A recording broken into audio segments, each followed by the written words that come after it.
I am NIF ENEOJO M.O.C.S. I am a board-certified dental therapist, a health promotion expert, an educational administrator, lecturer, and researcher with undergraduate and postgraduate qualifications focused on health promotion and educational management. Presently, I am affiliated to Oraposium, the Gambia. You are all welcome to Oraposium 14, and today I'll be presenting on becoming a peer reviewer for journals. That is the title of my presentation today. And before I give the rundown of my presentation outline, I would like to begin by saying that in the academia, there is a great quest for knowledge and current trend in information on various topics in diverse disciplines.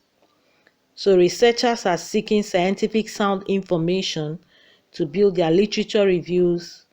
At different times also, one may desire or be required to make any form of presentation in webinars, seminars, workshops, conferences, and lecturers also are scouting the net for information on different topics of interest which they will want to use to develop their teaching materials or write a book. So everyone is searching for current and up-to-date scientific, sound scholarly information in journal, websites, and library databases to be used in preparing their papers, articles, theses, and even lectures in the classroom. The question is this: why do you think the information you are garnering is right? What authenticates all these articles published in journals? Why do scholars or researchers trust and have confidence in journal publications? Have you ever asked yourself such question? The answer is because of the work of peer reviewers. The work the peer reviewers do on papers or manuscripts before they are published and made public. So when an author submits his manuscript to a journal, the manuscript undergoes rigorous scrutiny known as peer review. And this peer review is carried out by peer reviewers to ensure the originality and soundness of articles or papers submitted before they are validated and published by the journals. So this presentation today is to urge you who is listening to me today, to urge you who is hearing my voice today to become a peer reviewer. Think about it this way. What if you come on one day to seek for information related to your discipline and you find nothing on or offline for you to consume? What will you do? So let's move on to know what peer review is, peer reviewers, and what they do, hoping that you will volunteer, to become a peer reviewer. Here is the rundown of my presentation outline. I'll start by introduction, move to expectations of a journal editor, how do you become a peer reviewer, benefits of becoming a peer reviewer, conclusion, and references. In introduction, I'll explain what journal is, the journal article, peer review, peer reviewers, the peer review process, and the types of peer review. A journal is a collection of articles that are published periodically and regularly throughout the year and are important source of information for academic studies and researches.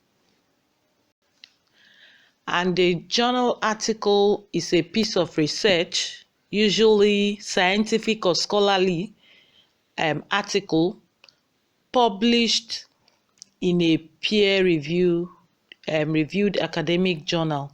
So these articles are always of different topics related to a discipline. So a peer review is an independent assessment of research manuscripts by experienced experts in the field to ensure the quality of the paper for publication. And the peer review system is used to assess the quality of a submitted manuscript for relevance, significance, originality, and validity before publishing. So peer review serves as a filter to ensure that only high quality research is published, and it is intended to improve the quality of manuscripts that are deemed suitable for publication on or offline. So the main purpose of peer reviewing an article is to ensure that the reader is provided with a valuable, solid information, critical summary of a well-defined topic or area to the reader. So it is a universal best practice in the assessment of researches carried out with the intent of publishing. So peer review helps journals to do away with articles that are not aligned to the aims and scope of the niche of the journals. Peer reviewers. Let us remember that the word or term peer is used here to denote professionals in the same field of discipline, like in dental, public health, English, biology, and the rest of them. So peer reviewers are independent professionals with relevant expertise and experience who carry out the scrutiny of academic papers before publishing. So these peer reviewers are independent professionals. They are from various disciplines who sacrifice their time, efforts, and expertise to critically assess any academic paper within their field.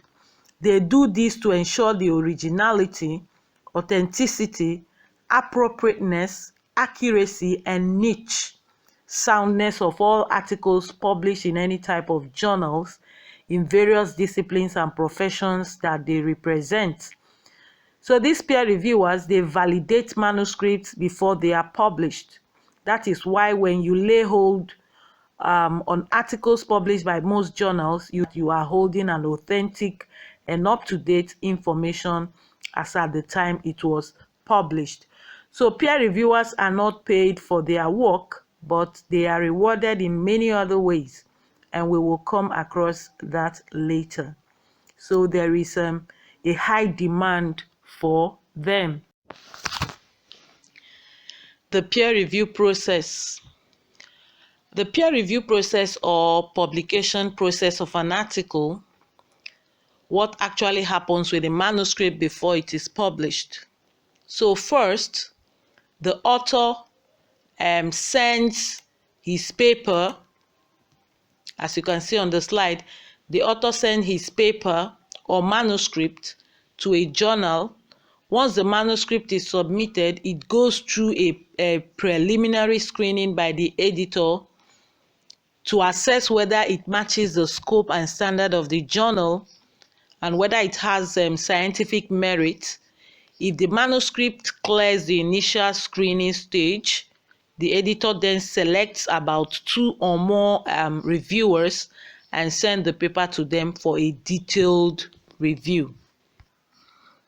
But if the manuscript fails the initial preliminary screening by the editor, the manuscript is rejected. As I said earlier on, if the paper submitted by the author is able to pass the preliminary screening by the editor sends it to the peer reviewers. The peer reviewers read the paper and provide comments, suggestions, and recommendations. So every part of the work and procedures are critically looked at. The title or topic of the manuscript, the abstract, introduction, materials and methods, the results, the discussions, they will look at it to examine if they are scientifically sound, original, and in line with the niche of the journal. If it is, they accept. If it is not, they reject. Or if it is in line and some things are missing, they revise and correct. So the editor checks. When they finish that, they will send it back to the editor of the journal. The editor checks the reviews and compiles and send them to the authors with any extra guidance. If there are revisions, the authors decides whether to make this and resubmit. The next actions is that the authors make amendments and resubmit the paper to the editor. The editor will send it back to the reviewers to revise and see if the amendments were made or not. After which they send them back to they send back the work or the manuscript to the editors or the editor. And if the journal accepts the paper, it moves it into production, and the paper or manuscript is published. So this process is very important to ensure research work are suitable for readers and journals. And this peer review process helps elicit details and constructive feedbacks from experts in the field. It alerts one to errors and gaps in literature or processes which may have been overlooked during reporting. It creates discussion between the author, reviewers, and the journal editor around a field or topic. Next, we are going to look at the types of peer review. Types of peer review. This information is very important as different journals adopt any or more of these peer review types. And one who aspires to be a reviewer, you have to understand the different types of peer review. So the first one, as you can see on the slide, we have the single blind review. The reviewers are aware of the author's identity in this type of review when they decide to accept or reject the document for review, as well as throughout the review process. But the authors don't know who the reviewers are unless these reviewers sign their report. So the reviewers know the authors' names, but the authors don't know the reviewers. In the double-blind peer review, the journal editor do not reveal the identity of the author to the reviewer. All indicators of identity are removed, the names and affiliations, okay? So both don't know themselves, both the reviewer and the authors. So in open peer review, both the author and reviewers are aware of their identities or affiliations. So in collaborative peer review, the peer review occurs on a platform provided by the journal. So the authors and the reviewers can discuss how the paper can be improved in this very platform. So often the reviewers' identity are concealed from the authors, but may be revealed before publication. The other one is cascading peer review. This is when a manuscript is rejected after the review because it is of low priority to the journal at the moment, or because it is not interesting to the journal readership. So the journal may suggest that the author submits the manuscript to an alternate journal along with the reviews that were made on the manuscript. Who qualifies to be a peer reviewer?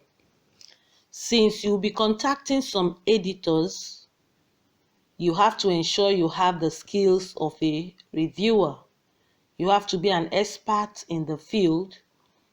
You have to have the ability to appraise the scientific value of a manuscript, be fair and unbiased in your judgments, and have the ability to provide constructive criticism.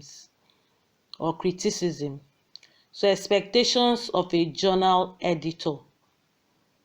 As you can see, we have qualification, current research experience, review and publishing experience, citations, and recommendations. So we are going to take them one after the other. So remember, we are looking at expectations of a journal editor. The first one is qualification. So apart from meeting the other criteria we talked about previously, some journal editors may prefer one with master's or PhD in the supposed field. Another expectation of a journal editor is that the reviewer should have current research experience. So reviewers are expected to be active researchers in their field so that they are up to date with the current developments in their field, so as to be able to comment on latest research. The next point is that journal editors expect that the reviewers review and publish, have review and publishing experience. Okay, so this helps the editors to assess the area of expertise of the reviewer. It is very, very important. Okay, so the next one is citations. Expectations of a journal editor. Citations, they want to know if your papers are being cited. Okay, and the last is they want to know, find out if other colleague can recommend you.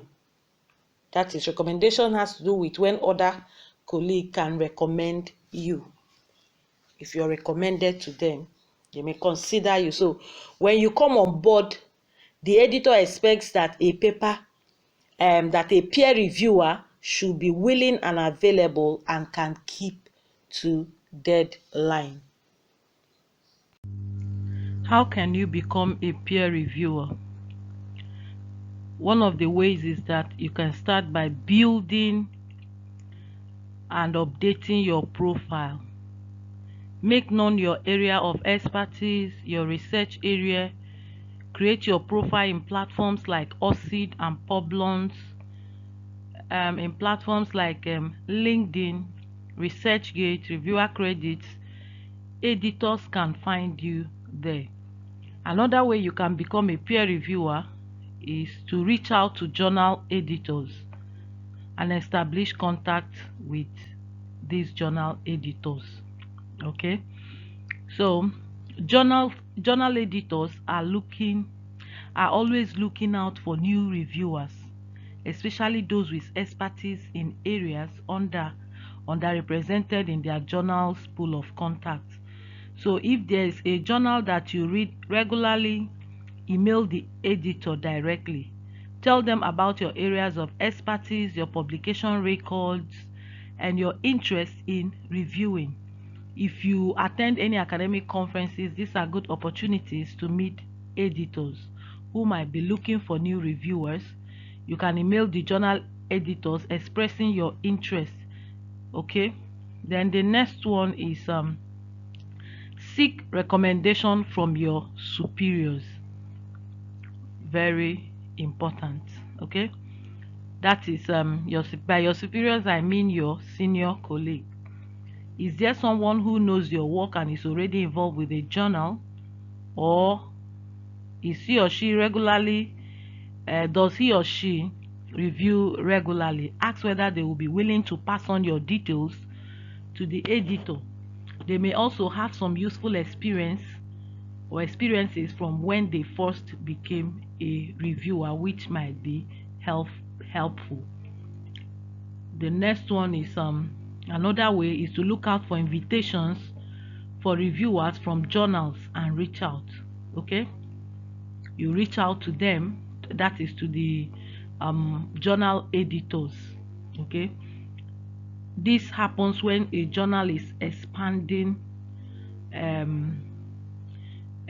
their scope into a new area, or if the journal is new. Some journals make specific invitations for reviewers to get in touch, and this might be the case if the journal is new. Okay, Then the next one is register with the journal's publisher. You register with the journal publisher. So here some publishers invite aspiring reviewers to add their details to a reviewer database. For example, the Dove Press, they have a reviewer registration page, and I think Taylor and Francis Group do have too. So there you can register your research specialty and select the journals you'll be interested in reviewing.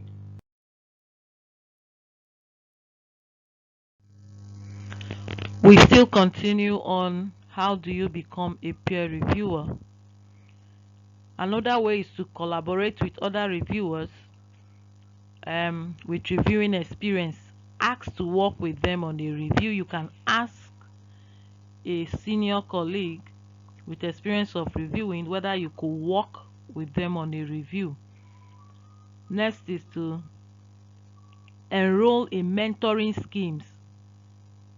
Okay, some journals also run mentoring schemes designed to help the first time to support first time reviewers. So Researcher Upskill, Nature Science, Taylor and Groups, reviewercredit.com, many of these kind of agencies and organizations run such schemes. So you can visit their website and engage in any of these schemes. Another way you can become a peer reviewer is by being visible. You have to be visible and discoverable on researchers networking sites.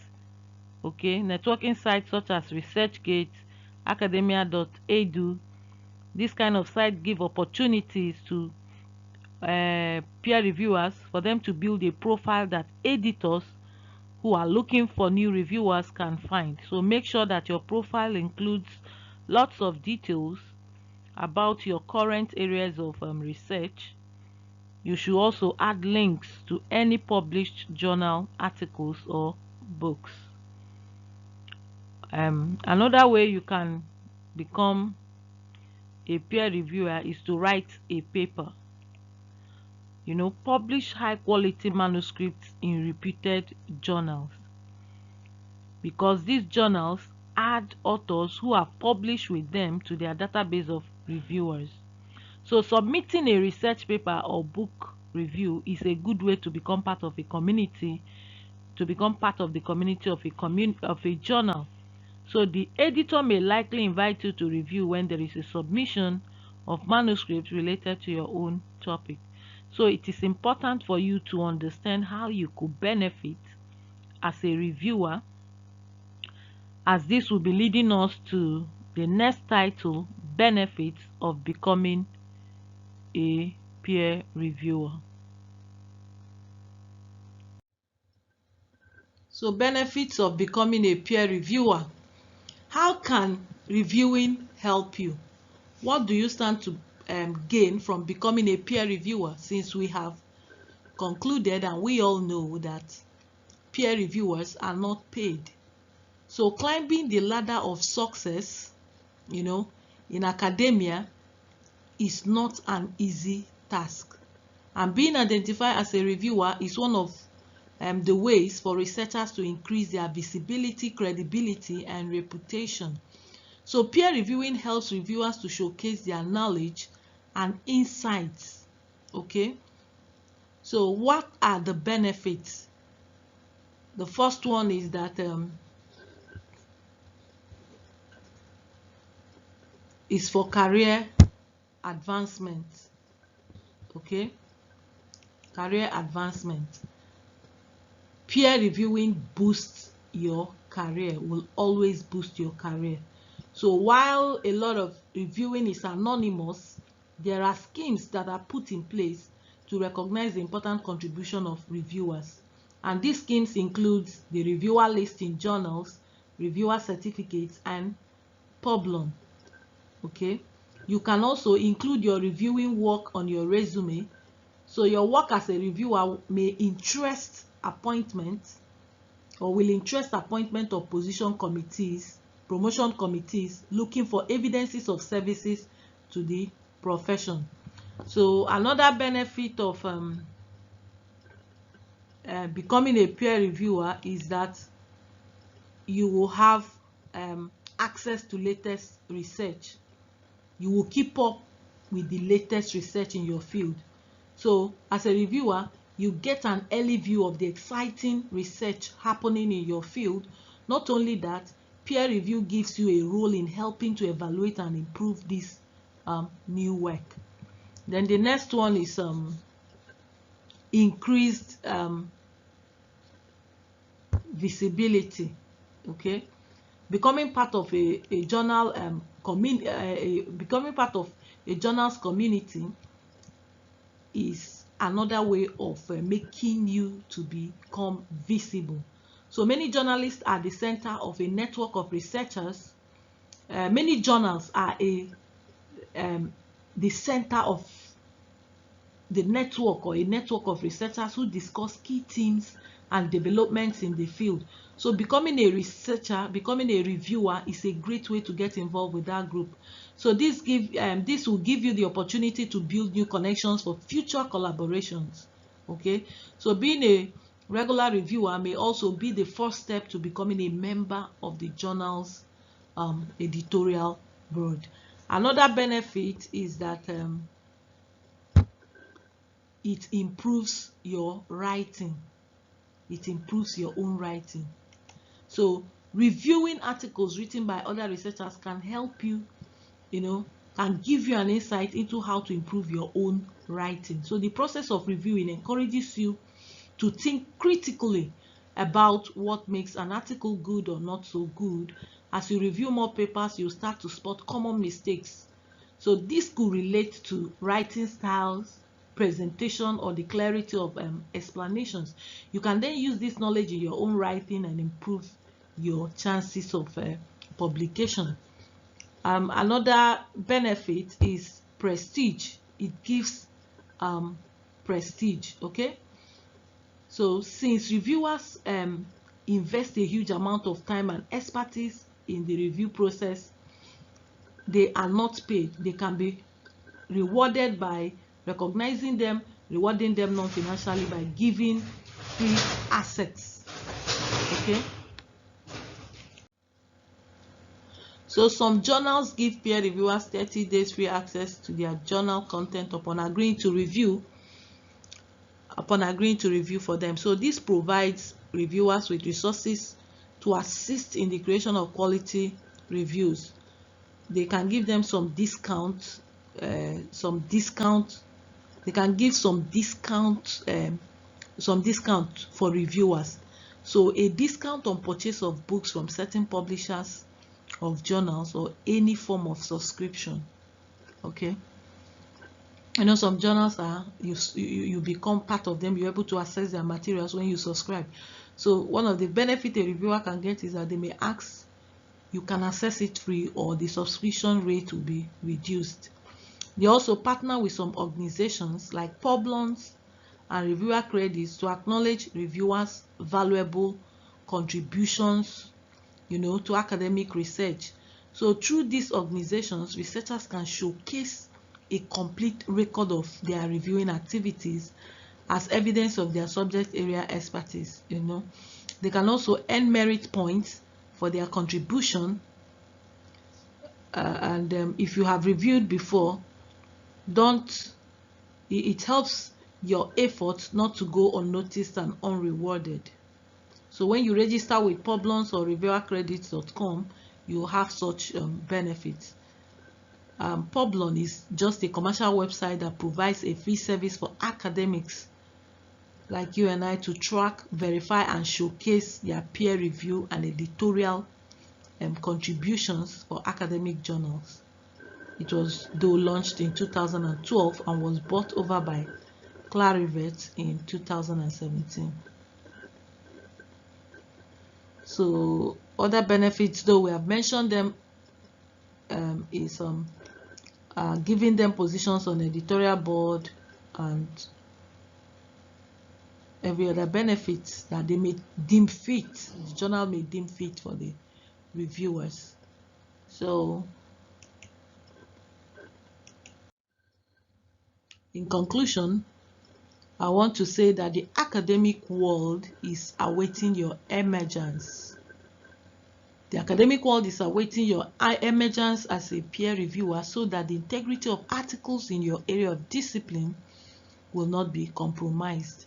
Embellish yourself by enrolling into courses on peer review and engage in any of the ways mentioned so that you will be an exceptional and highly sought peer reviewer who will enjoy the benefits of being a peer reviewer. So here are my references. Thank you.